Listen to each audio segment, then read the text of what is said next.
Hi, Assalamualaikum and good afternoon everyone. My name is Siti Aswar binti Muhammad Azhar. Today I would like to discuss about my scenario on assignment 2.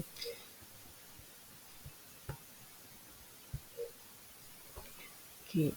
The introduction from the scenario that patient have the cancer pancreas stage 4, the family member don't want that the information relate to the patient because they're scared about the patient's safety. So the introduction based on that, the nurses must strike a balance between justice, autonomy, efficiency, and non-maleficiency when providing treatment. Secondly, a patient autonomy extends beyond providing clear information about the diagnosis and prognosis, allowing patients to choose their own treatment options. In the role of an obligation that involve family involve boundaries for behavior, rewarding good behavior with reward. Secondly, nurses resist non-disclosure, but they have to maintain the patient right. And then third one is a patient relationship shift from paternalistic to the collaborative by promoting patient and nurse collaborations. From the research highlighted by case study in the silent world of doctor and patient, in the bioethics advocate for patient participation in the treatment decision. So, in the while respecting autonomy in offense, prioritize in discussion about the patient, family, patient right and physician responsibility is have been discussed in the principle Belkamp et al. Is in of the biomedical ethic emphasize the importance of beneficiency and non-maleficiency in evaluating truth-telling and non-disclosure. So you have the family member that have their own culture, so they have that different decision making can impact patient and family as well. So they have may not accept the idea of the individual autonomy. Is some culture that family member may have different view on a medical care, trust trailing, while in others, nurses may inform the family member before the patient as well. So the second one is this complexity adds to the complexity of family decision making. Also in the US, they have where the different cultural norm coexist. The understanding this different can help resolve tension and improve the communication between family members. So in there have the others technique that are developed by Beck et al. They are called the spike technique. Is talk about the communication guideline that can help nurses tackle challenging these tasks. So they have the six step on that. The first one is setup. Secondly is perception. The third one invitation. The fourth one is a knowledge. The fifth one is emphasize, summarize, and strategy.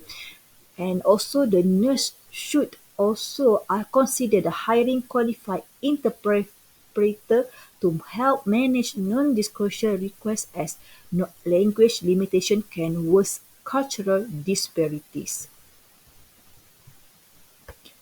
So we want to avoid that situation, that hostile situation. We should clear to understanding the family perspective and applaud their sincere care for the sick. So we need to addressing their concerns and fair is essential for building an empathetic relationship.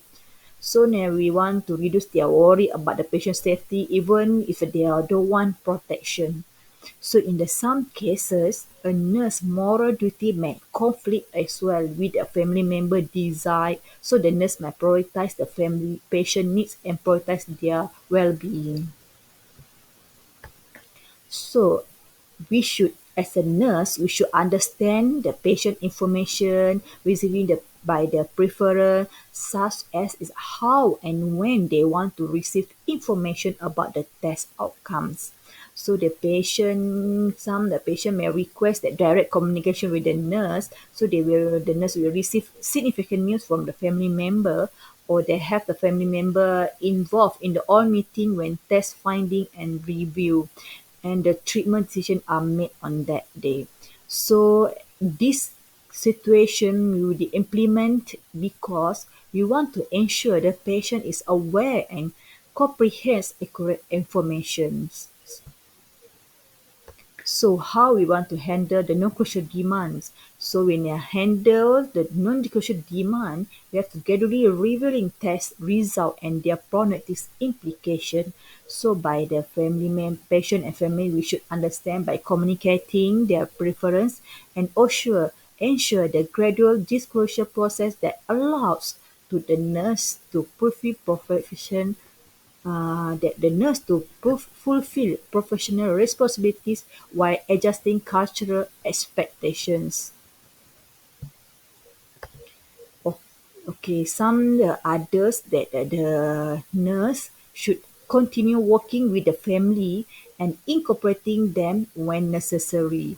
That especially when making the decision or sharing new information, so the both the patient and family are going through this difficult time, and we have to respect their cultural custom, then we can provide comfort and build trust when needed.